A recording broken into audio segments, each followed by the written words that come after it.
Cette semaine, nous allons parler de la relation de l'entrepreneur avec les affaires publiques. Alors, qu'est-ce donc? Est-ce que vous voyez le bon écran? Tout à fait. Que sont les affaires publiques? Les affaires publiques, Patrick, ce sont ce qu'on appelle plus prosaïquement le lobbying. Donc, on imagine tout de suite les marchands d'armes, les, euh, les grandes compagnies pharmaceutiques qui sont si représentées ces derniers temps.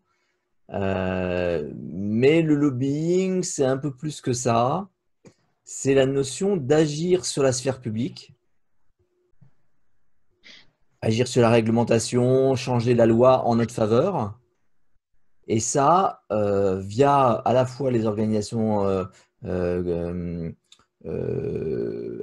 tout l'État et tout ce que l'État recouvre et tout ce qui dépend de l'État, mais aussi ce qu'on appelle le non marchand, c'est-à-dire tout ce qui n'est pas lié à votre secteur économique à proprement parler. Et souvent, on a une petite tentation en tant qu'entrepreneur à dire non, mais tout ça, ça ne me concerne pas, puisque évidemment, moi, ce qui me concerne, c'est le marché, c'est mon marché. Et donc, finalement, chez Melsion, on a eu une grosse influence qui nous a fait changer sur ce sujet. C'est Stanford. Euh, Là, vous voyez, rien qu'à la vue de cette photo, le sang de Patrick n'a fait qu'un tour. Euh, En effet, euh, lui et moi avons fait en 2002 un programme à Stanford qui fait qu'on a l'air super malin parce qu'on a fait Stanford, mais en fait, ce n'était que 10 jours de cours. Et 10 jours de cours pour parler de tout le sujet des entreprises de forte croissance, c'est quand même un petit peu sec. Alors, c'était assez intense, hein, puisque c'était 4 cas par jour. Donc, il fallait chaque jour, chaque soir, qu'on prépare avec nos petits camarades les 4 cas du lendemain. Et ça fait 40 cas sur l'ensemble du séjour. Et sur les 40 cas, il y en avait deux qui étaient sur un sujet qu'ils appelaient la relation avec le non-marché. Mais qu'est-ce que c'est que ce truc-là?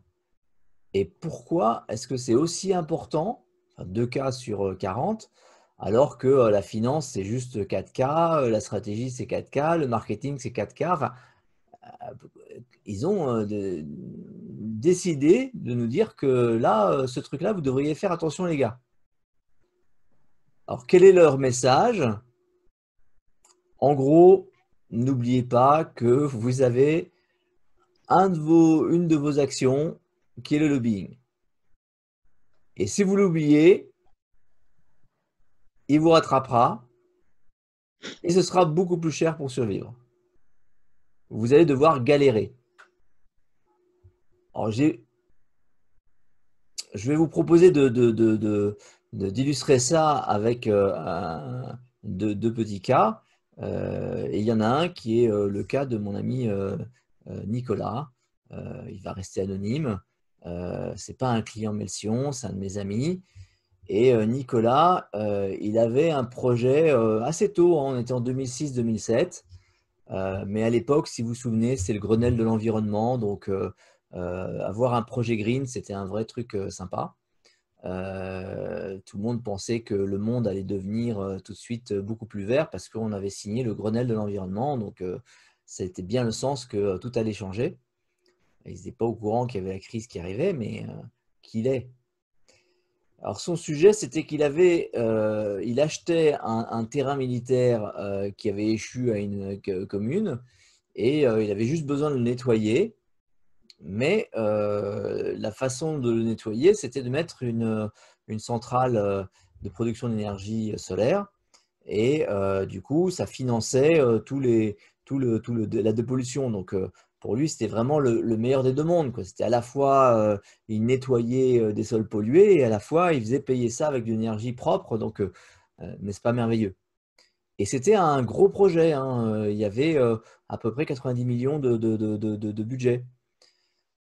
Alors, comment est-ce qu'ils finançaient tout ça? Eh bien, il y avait un financement qui, comme tous ces financements à l'époque sur la production d'énergie, était gagé sur le fait qu'on avait signé avec EDF un contrat comme quoi EDF allait racheter toute l'électricité qu'on produisait, toute la production. Alors, que s'est-il passé? Il y a eu un changement de loi. Ah bah ça, c'est ballot. Il y a un changement de loi sur la notion de ce contrat de rachat de production à prix garanti. Bah oui, parce que ce qui était le cas avant, c'est que cette signature avec EDF, elle avait lieu et le prix, il était garanti au moment du lancement du projet. Qu'est-ce qui s'est passé après? Ah bah c'était à la livraison du projet. Alors le résultat, vous pensez bien que le financement bancaire initial, bah, il n'est plus possible. Un banquier, il est capable de dire oui, je vous prête 90 millions, si je suis capable de croire que vous allez produire pour plus de 90 millions d'électricité, et pour ça, ben, vous me dites qu'EDF a signé avec vous, et vous me dites que le prix auquel rachète EDF fait que vous gagnez de l'argent, ben, génial. Maintenant, grâce à ce projet de loi, il y a tout d'un coup une incertitude. Je ne sais pas à combien vous allez vous faire racheter votre électricité par EDF. Peut-être que ça va être un prix trop faible. Donc, je ne veux pas financer. Résultat, bah, Nicolas a dû vendre son projet à un grand groupe. Et une des premières décisions que lui a imposé le grand groupe, c'était de rompre le contrat moral qu'il avait avec un partenaire sur lequel il avait travaillé depuis 3 ans sur le sujet, en disant non, non, non, mais on va travailler avec nos gens à nous. Oui, mais quand même, ouais, ben, c'est ta vie, c'est ton problème. Donc, pour Nicolas, ça a vraiment été un échec terrible. Conclusion de ce cas, première question, qui était vraiment le client de Nicolas? C'est intéressant. Il vend de l'électricité, bon, il le vend au public, mais via EDF. Donc il y a une première question, c'est quelle est sa relation avec EDF? Sauf que EDF, dans le cas présent, ne faisait qu'appliquer une loi qui l'obligeait à acheter. Donc, son vrai client était le producteur de la loi. C'était l'État français, c'était la représentation nationale. Et donc, je posais la question à Nicolas, tu as fait une grande école de commerce, donc tu as dû apprendre qu'il y avait un sujet qui était le marketing. Et alors, comment tu as fait ton marketing? Ah ben, non, non, mais ton marketing vis-à-vis de ton vrai client, vis-à-vis de l'État français. Est-ce que tu as bien regardé toutes les différentes façons de faire bouger ton client? C'est du marketing. Qu'est-ce qu'il aurait pu et dû faire? Par exemple, aller dans le syndicat professionnel. Ah oui, oui, mais on l'avait fait, on avait même monté un syndicat professionnel. Ah, très bien. Qui dirigeait ce syndicat professionnel? Ah ben en fait, il y avait 2 dirigeants, un qui venait de EDF et un qui venait de Engie. Ah ben, t'étais bien protégé alors. Hein, tu avais des gens qui représentaient bien tes intérêts à toi, petite PME, et à tous tes copains, petite PME.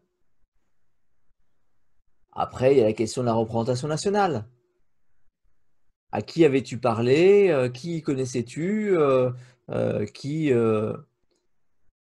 Le ministère, c'est lui qui décide. Quelle était la relation que tu avais avec? Ah, tu as laissé le syndicat professionnel s'occuper de ça. Le fameux syndicat professionnel qui était dirigé par EDF. Les médias. Est-ce que tu as laissé savoir que... Alors, il se trouve qu'un de mes amis était justement du côté EDF à ce moment-là. En fait, un autre de mes amis était du côté de Engie. Et pour eux, c'était fabuleux. Ils n'avaient plus qu'à aller parler aux entrepreneurs et leur dire mais en fait, vous voulez quoi? Vous voulez une rente, c'est ça? Vous n'êtes pas des entrepreneurs, vous êtes des rentiers. Donc tout le sujet du storytelling avait été complètement oublié par le pauvre Nicolas. Alors pour le deuxième cas, je voudrais rendre hommage à notre ami Jean, qui était un extraordinaire lobbyiste et que nous avons vu à l'œuvre chez certains de nos clients. Alors vous le voyez là, au moment de sa réception la réception de sa médaille, sa Légion d'honneur. Pour ceux qui étaient là, vous savez qu'il était extrêmement malade et affaibli, mais au moment de prendre la parole pour faire son discours, il a récupéré toute son énergie, il nous a fait un discours extraordinaire. Et donc Jean, il avait fondé et animé les matins HEC Le Point, donc il était un extraordinaire intervieweur. Un autre fait d'armes qui m'a fait penser avec émotion à lui l'année dernière, c'est que c'est lui qui avait lancé l'opération Café de Colombie. Le Café de Colombie voulait prendre de l'importance en France, et ben il leur a dit allez sur le Tour de France. Et qui a gagné le Tour de France? Un Colombien. Incroyable. Grâce au café. Patrick? Grâce au café qu'il a bu tout au long du Tour de France, probablement. Oui, alors pour la petite histoire, hein, les Colombiens qui, dès la première édition, étaient sur le point de gagner, mystérieusement, ont tous eu une tourista. Il paraît que ça se fait dans ce milieu. Que voulez-vous? La vie est difficile. Alors le client avec lequel on a travaillé avec Jean, c'était un client qui s'appelait Uniros. Et donc Uniros faisait des batteries, des piles rechargeables. Quand vous regardez bien ça, une pile rechargeable, c'est une chimie qui est très différente de la pile jetable, qu'on va charger jusqu'à 50 fois, ou en tout cas qui va remplacer à elle toute seule 50 piles jetables. Et donc ses concurrents, c'était juste des petites entreprises comme Varta, Energizer, Duracell, des petits joueurs en fait, hein. Et pour tout le monde, et notamment pour les autorités, eh ben, une pile, c'est une pile, quoi. Donc, une pile, c'est dégueulasse, c'est polluant, mais bon, après tout, il en faut. Et donc, la question auquel Jean a dû répondre, c'est comment faire comprendre aux autorités que une pile rechargeable, c'est green. Voire même, l'objectif de Jean, c'était de faire en sorte qu'il y ait une grosse loi européenne qui supprime le droit à la pile jetable, comme on avait supprimé l'ampoule à filament. Hein, vous êtes tous au courant qu'on n'a plus le droit de vendre des ampoules à filament. On ne peut plus vendre que des ampoules halogènes ou LED. Maintenant, c'est beaucoup des LED. Et ce changement, en fait, c'est un changement qui a été introduit par la loi. Donc voilà l'ambition qu'avait Jean, et il a monté donc le club Uniros. Alors qu'est-ce que c'était? 6 fois par an, un petit déjeuner, 50 personnes dans un salon, avec des invités qui sont tous les gens qui sont concernés par l'environnement. Aussi bien des gens qui travaillent au sein de l'État, au sein des grandes villes, la presse qui couvre ce sujet, les associations. Tous ces gens-là étaient invités gratuitement à venir prendre un petit déjeuner pour écouter une conférence qui reliait des secteurs très différents à l'environnement. Donc, il faisait venir des philosophes, des financiers, des médecins, avec à chaque fois une consigne très précise qui était de donner leur point de vue et leur horizon sur l'environnement.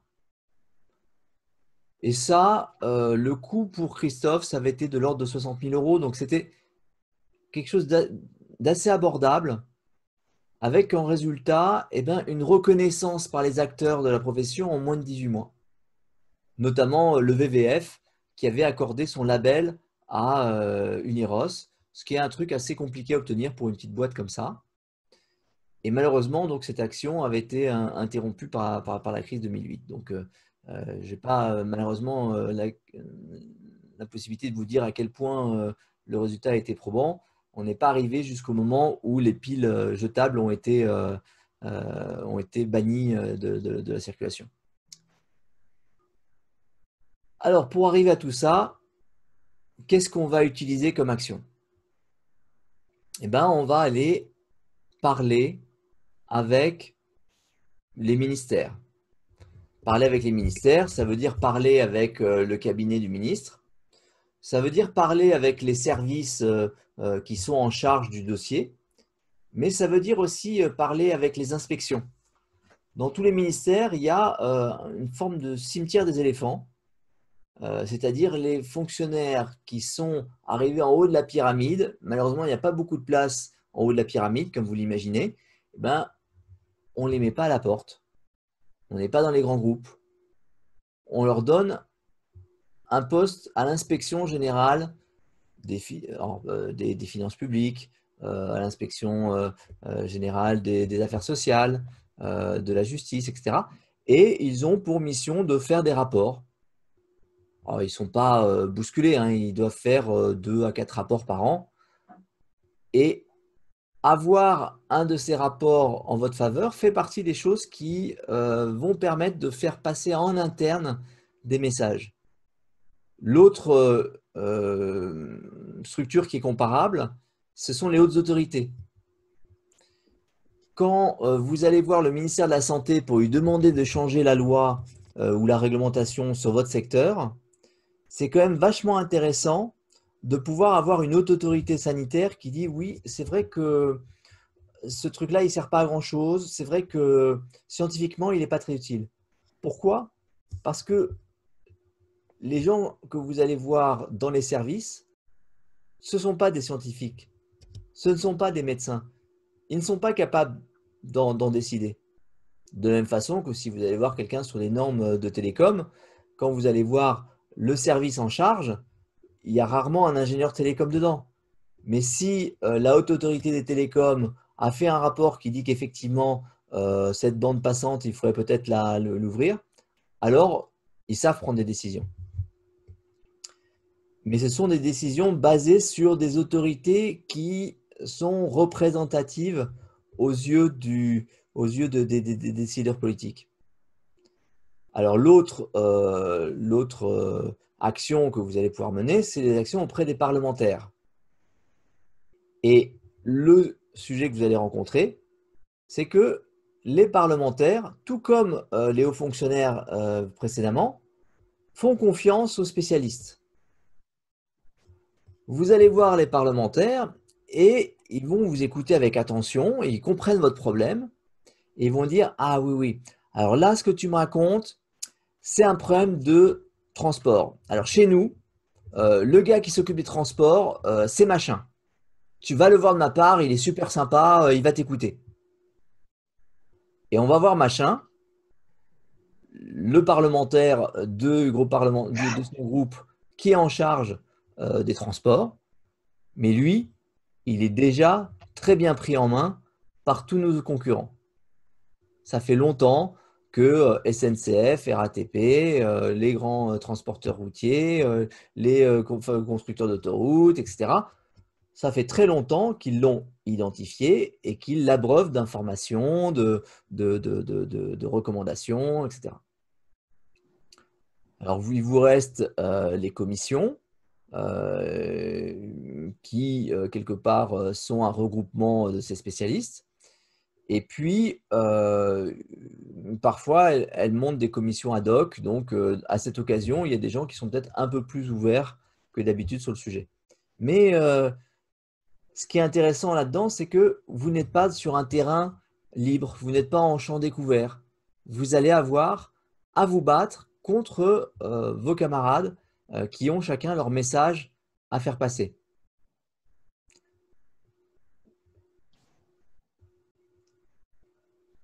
À ne pas négliger les associations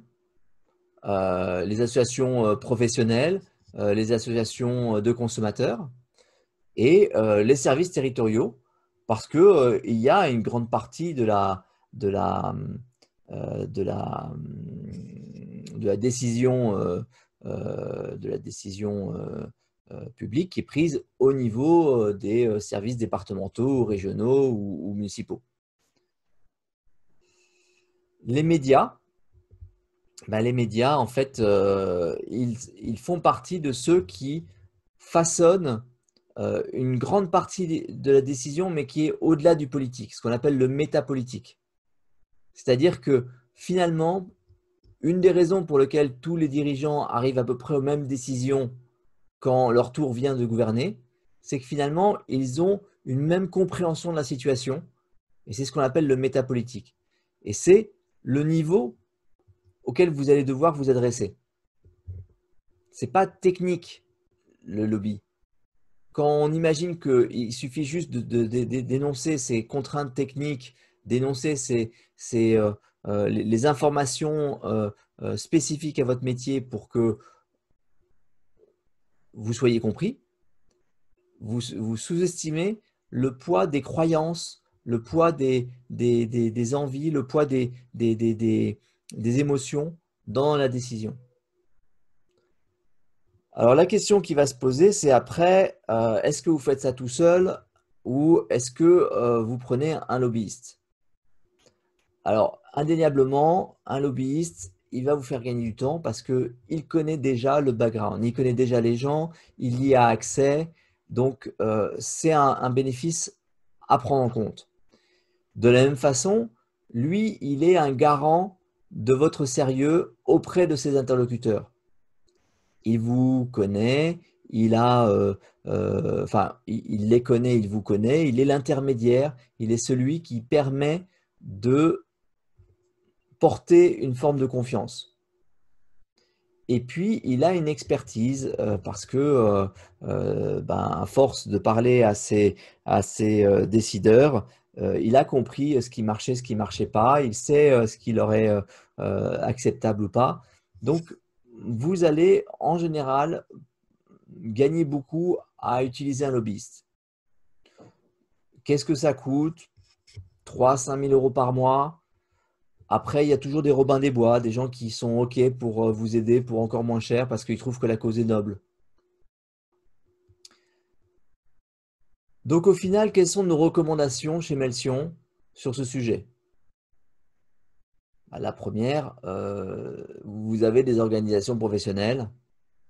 Allez y adhérer, allez y être utile. Il faut commencer à donner avant de pouvoir recevoir.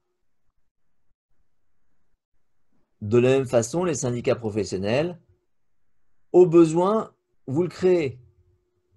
Mais faire porter votre parole en étant l'entreprise ou en étant un groupement d'entrepreneurs qui a besoin d'être entendu, ce n'est pas la même chose. Dans un cas, vous n'êtes pas audible, dans l'autre, on est obligé de vous écouter. Cultivez vos relations avant d'en avoir besoin. C'est la différence entre galérer pour essayer de décrire votre problème à des décideurs qui n'avaient pas compris à quel point vous étiez fragile, ou d'avoir juste un coup de fil à passer pour dire « Eh vieux, vous n'êtes pas au courant, mais vous êtes en train de me marcher sur les pieds et ça fait mal. » Donc c'est vrai avec la presse, c'est vrai avec votre représentant local ou national. Dernier point, on a parlé du framing, du storytelling. Vous avez une histoire à raconter. Et c'est cette histoire qui va permettre à des journalistes, à des décideurs, à des responsables politiques de changer leur vision du monde et d'accepter la vôtre.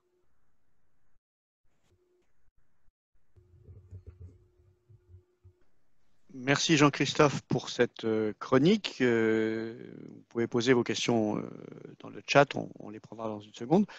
Jean-Christophe, moi j'ai une question pour toi. Donc on voit que l'accès à un lobbyiste est possible même pour une entreprise de taille modeste.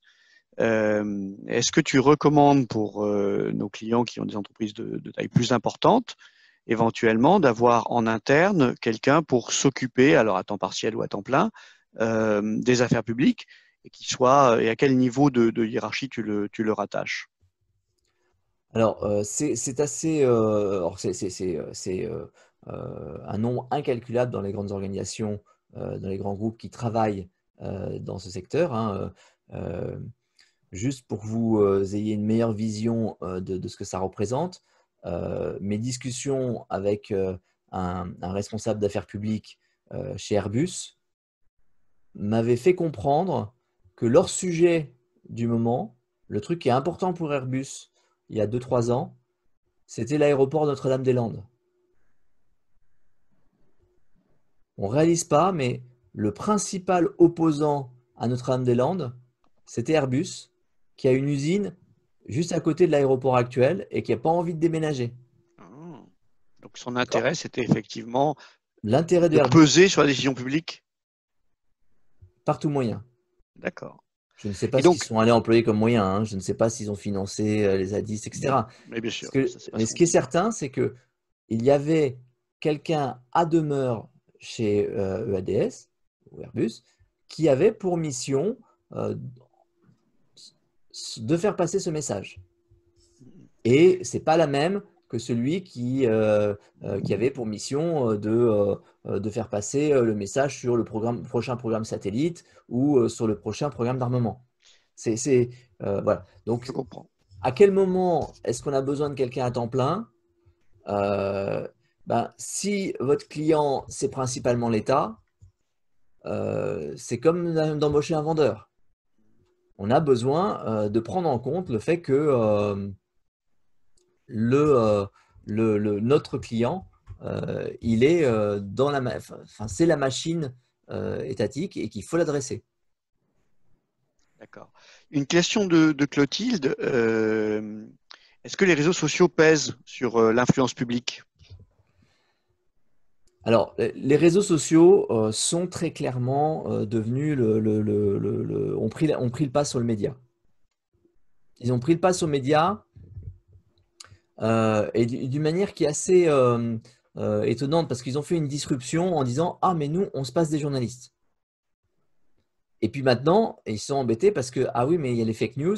Et donc, du coup, ils sont obligés de reconstituer le journalisme. Donc, du coup, vous apercevez que dans ces nouveaux médias que sont YouTube, que sont Twitter, etc., eh ben, vous allez avoir une action publique qui va être encore plus complexe parce que vous allez devoir aller toucher les journalistes qui sont maintenant les censeurs au sein de ces médias. Faute de quoi, vous pourriez avoir votre concurrent qui va s'amuser à expliquer que non, mais quand même, c'est pas acceptable ce qu'ils sont en train de dire là, c'est de la fake news, c'est pas. Donc, on est finalement dans ce même combat qui se passait au niveau du média et on l'a reporté au niveau du média social, c'est-à-dire d'un média mondialisé là où c'était un média régionalisé. Donc, c'est un des changements que je vois. Au-delà de ces journalistes officiels, il y a les journalistes officieux que sont les leaders d'opinion. Et donc, aller gagner la bataille des leaders d'opinion est très comparable à ce qu'il y avait avant, qui était d'aller gagner la bataille des journalistes, qui étaient les leaders d'opinion de l'époque. Très bien.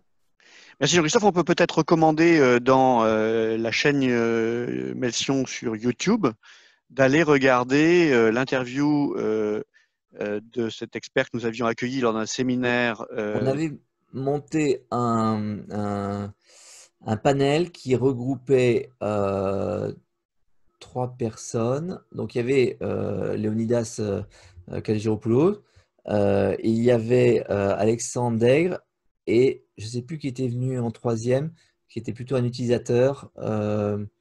Et en fait, Alexandre était l'ancien lobbyiste de Uber. Et Léonidas Kaggeropoulos, certains d'entre vous le voient, il intervient régulièrement sur BFM. Il est vice-président du groupe, du syndicat éthique. Et il est un lobbyiste très intéressant et très tourné autour des entrepreneurs. Il avait notamment expliqué comment il a été passé, comment il a fait changer la loi pour que les startups qui proposaient des voitures à double commande en location pour les parents puissent enseigner à leurs enfants sans avoir besoin de passer par une auto-école. Bien entendu, le lobby des auto-écoles n'était pas tout à fait d'accord. Et le lobby des auto-écoles est tout à fait conscient que le ministère de l'Intérieur est l'endroit où se situe son client. Mm, mm, mm. Hein, voilà. Donc, Donc, on vous on va mettre mettra. la vidéo enfin, sur la vidéo sur YouTube. Vous allez avoir le lien vers cette Voilà, séance. on vous mettra tout ça en ligne sur les réseaux sociaux, bien entendu. Merci Jean-Christophe.